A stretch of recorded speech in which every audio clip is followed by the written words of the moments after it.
பார்வை.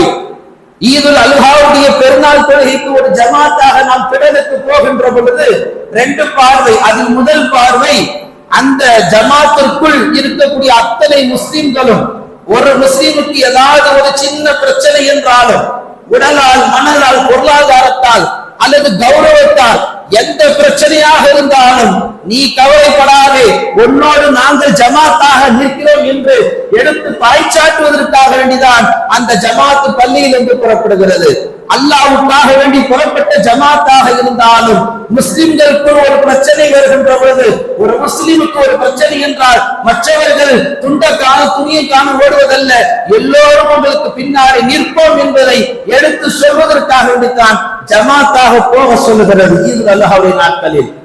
2வது பார்வை, வெளியிலிருந்து பார்க்கக்கூடிய மாற்றார்கள், மாற்று சமுதாயத்தைச் சேர்ந்த சகோதரர்கள், இந்த முஸ்லிம்களை பாருங்கள், எவ்வளவு தேக்கு மரம் போல இருக்கிறார்கள், எவ்வளவு கட்டுமரத்தை போன்று ஒத்துமையாக இருக்கிறார்கள், ஆலமரத்தை போன்று அசைக்க முடியாத ஆணிவேராக இருக்கிறார்கள்.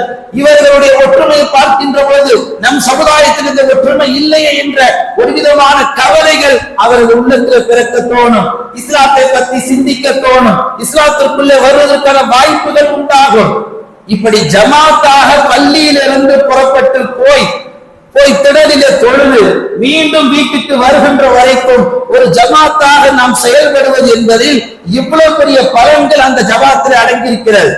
காலத்தின் கோரங்கள் கொடுமை என்ன என்று சொன்னால், தண்ணி தெளிச்சு விட்டதை போல் ஒரு 10 பேர் 15 பேர் ஒவ்வொரு மஹல்லாவுக்கும் ஒரு 10-15 பேர் மாத்திரமே அந்த இமாம் முஅத்தின்களோடு ஒவ்வொரு மஹல்லாக்களிலிருந்து புறப்பட்டு வருகிறார்கள். பாக்கி இருக்கக்கூடிய அத்தனை முஸ்லிம்களும் குருக்குன்னு வாகனத்துல போய் திடலை இறங்கிறார். 2 பெருநாளுடைய சுன்னத் என்ன தெரியுமா? நடந்து போறது. அது தெரிஞ்சுக்கங்க. ஆட்டோல போறதோ வாகனத்துல போறதல்ல. நடக்க முடியாதவர்கள் வாகனத்துல போலாம். நன்றாக நலம் இருப்பவர்கள் நடந்துதான் போக வேண்டும். சுன்னத். ஒரு வழியாக சென்று மறுவழியாக வர வேண்டும். கொஞ்சம் மனதில் கை வைத்து யோசித்து பார்ப்போம். இந்த கோட்டக்குப்பத்திலே 11 மஹல்லாக்கள். எத்தனை மஹல்லாக்கள்? ஒரு மஹல்லால 200 குடும்பங்கள், 200 ஆண்கள் அந்த ஜமாத்தாக பள்ளிவாசலில் ஒன்று கூடி அல்லாஹ்வுடைய திடலுக்கு செல்கிறார் என்று கேட்டால் கிடையாது. இந்த சாதாரண ஒரு ஜமாத்தாக அல்லாஹ்வுடைய திடலுக்கு போகக்கூடிய விஷயத்திலே நமக்கு மத்தியில ஒற்றுமை இல்லை. ஒண்ணு சண்டை போட போறது இல்ல, கொடுக்கல் வாங்கல் இல்ல, ஒன்றாக நடந்து போவது, ஒன்றாக நடந்து வருவது. நடந்து போவதிலும் கூட நமக்கு மத்தியில ஒரு உணர்த்தம் இல்லை, ஒரு விதமான ஒற்றுமை இல்லை என்று சொன்னால் இந்த சமுதாயத்தை கூறுபடுவதற்கு வேறு யாரு தேவை?